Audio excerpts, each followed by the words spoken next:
going on, guys? Blazing Tech back again with a little bit of a discussion-based third gen Tacoma topic.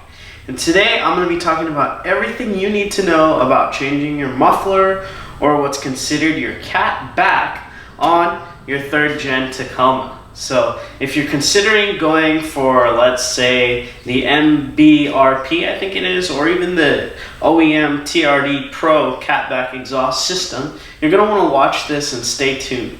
Now, why I didn't do a video about me installing mine is just that I didn't know whether or not I wanted it or not.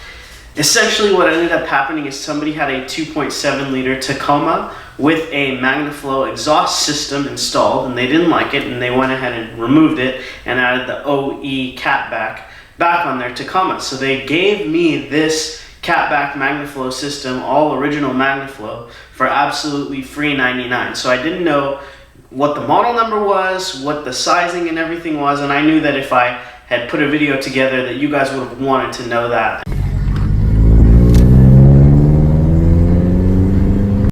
The installation was perfect. The de-installation of the OEM pieces were great, and the installation of the MagnaFlow on my 2.7 liter SR Tacoma was flawless.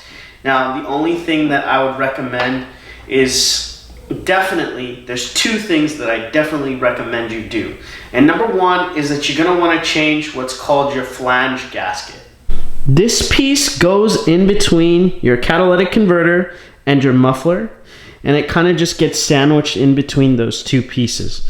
Now, these things, some people recommend that you don't change them. I recommend that you do, just because the way that they're designed is they're designed to be compressed, and once it's essentially squished in between those two pieces of metal, this kind of brownish stuff expands. That way you're not leaking out exhaust from that point.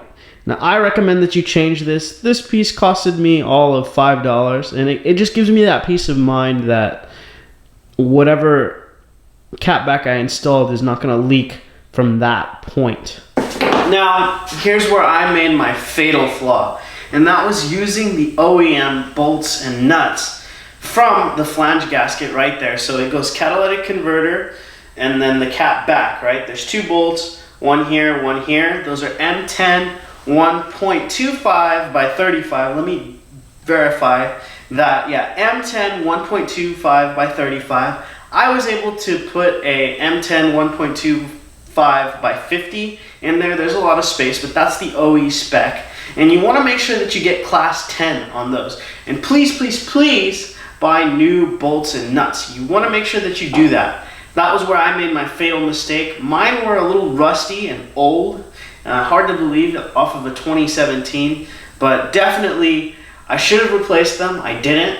I went ahead and torqued it back up really, really tight. I put a new flange gasket in there.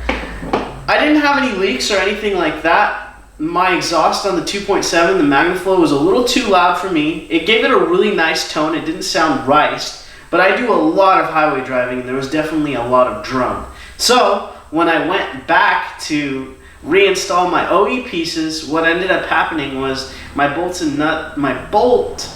had just completely, the rust had eaten through the threads, and I just literally couldn't get it out, and I needed to get a spinning wheel and literally cut the bolt and the nut off of the flange, and I couldn't drive my truck for a couple of days, and that was just a big nightmare. So please, please put new nuts and bolts in there. You don't know when you're going to take it off, and it just gives you peace of mind.